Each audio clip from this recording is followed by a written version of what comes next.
La vie n'avance jamais en ligne droite. Elle est comme une rivière imprévisible, parfois calme et douce, parfois tumultueuse et déchaînée. Tu ne sais jamais ce que l'instant suivant te réserve, et c'est justement cela qui la rend si fascinante. Même les plus grands talents, même les âmes les plus fortes rencontrent des murs, des épreuves, des moments où rien ne va comme prévu.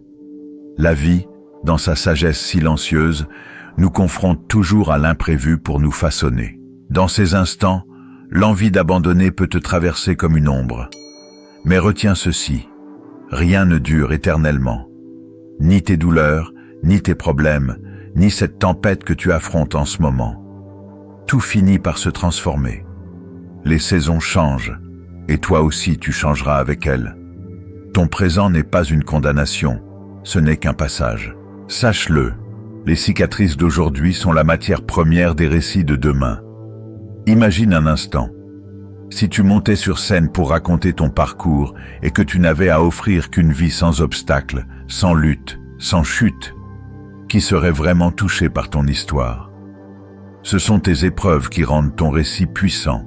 Ce sont tes batailles qui le rendent inspirant. Plus tu traverses de défis, plus ton vécu devient une source de lumière pour ceux qui viendront après toi.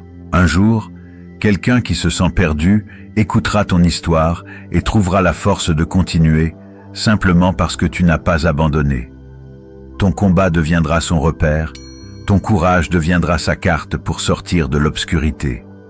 Alors, chaque fois que le découragement te pèse, chaque fois que le monde semble trop lourd, souviens-toi d'une chose. La meilleure façon de raviver ta propre flamme est d'allumer celle de quelqu'un d'autre. Tends la main. Offre ton temps, ton sourire, ton écoute à une personne qui traverse ses propres ombres. Car ce que tu donnes, tôt ou tard, revient à toi amplifié. La vie n'est pas un chemin à éviter. Elle est une danse avec l'imprévu, une invitation à grandir à travers la douleur, à fleurir à travers les tempêtes. Alors, quoi qu'il arrive, n'abandonne jamais. Même lorsque ton cœur semble se briser sous le poids de ta propre douleur, il existe une vérité silencieuse que tu ne dois jamais oublier. Tu peux toujours offrir de la lumière à quelqu'un d'autre. Tu pourrais croire que tu n'as plus rien à donner, que tes épreuves t'ont vidé de toute force. Pourtant, c'est dans ces instants de vulnérabilité que ta compassion devient la plus pure. Car lorsque tu as goûté à la souffrance, lorsque tu sais ce que signifie l'échec, la solitude ou la perte, tu développes cette sensibilité rare qui te permet de comprendre profondément ce que les autres traversent. Et c'est précisément cette compréhension qui te donne un pouvoir unique, celui d'apporter du réconfort, même dans ton propre chaos. Aider quelqu'un quand toi-même tu chancelles est une forme d'héroïsme silencieux, et c'est souvent dans ce geste désintéressé que naît un bonheur intérieur authentique.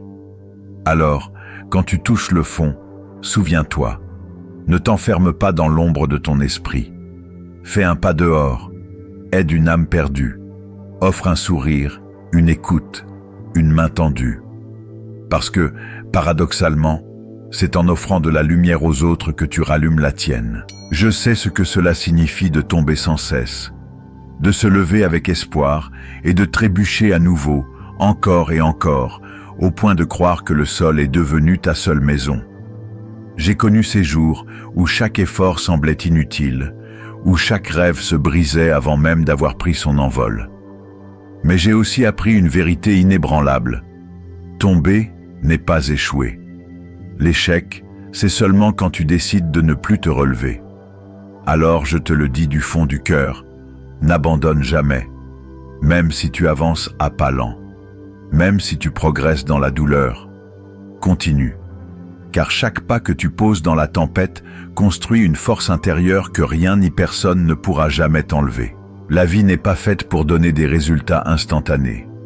Elle ne fonctionne pas comme une machine où l'on appuie sur un bouton pour recevoir immédiatement une récompense. Elle est organique, vivante, mystérieuse. Elle se déploie comme une graine qui perce la terre, invisible d'abord, fragile ensuite, avant de devenir un arbre majestueux. Dans ce monde moderne, tout est rapide, tout est immédiat. Un clic, et tu obtiens une réponse. Un geste, et tu télécharges une solution. Mais la réalité, la vraie, celle qui compte vraiment, n'obéit pas à ces règles artificielles. Le succès demande du temps. Le bonheur demande du temps. La paix intérieure, elle aussi, exige patience et persévérance. Même l'amour véritable ne se construit pas en une nuit. Il se tisse dans la durée, dans les épreuves traversées ensemble, dans les silences partagés. Et c'est là que beaucoup se trompent. Ils veulent tout, tout de suite. Ils veulent réussir sans attendre, être heureux sans effort, vivre sans passer par les saisons de la vie. Mais la vie, elle, n'est pas pressée. Elle veut t'enseigner, pas te livrer des illusions. Alors oui, il y aura des moments où tu te sentiras épuisé, vidé, incapable d'avancer. Et dans ces moments, écoute bien. Il est normal de se reposer. Il est normal de prendre une pause, de respirer, de t'arrêter un instant pour reprendre des forces. Mais ce qui n'est pas acceptable, c'est de tout abandonner. Le repos est une étape du voyage, mais l'abandon, lui, ferme la porte sur ton futur. Ce message s'adresse à toi, à tous ceux qui traversent aujourd'hui le feu, la douleur, l'injustice, la solitude. Crois qu'un jour, tu souriras à nouveau de tout ton cœur. Crois qu'un jour, tu seras la preuve vivante que l'impossible peut devenir possible. Alors retiens bien ces mots. N'abandonne pas. Peu importe la dureté de la route, peu importe la noirceur du ciel. Continue d'avancer, même si c'est un pas après l'autre. Car chaque pas que tu fais, même petit, te rapproche d'une version plus grande, plus belle et plus lumineuse de toi-même. Si ce contenu a résonné en toi, je t'invite à t'abonner pour continuer ce voyage ensemble. Partage en commentaire ce que tu en retiens, car tes mots peuvent inspirer quelqu'un d'autre. Prends soin de toi, élève ton esprit, et on se retrouve très bientôt pour de nouvelles inspirations.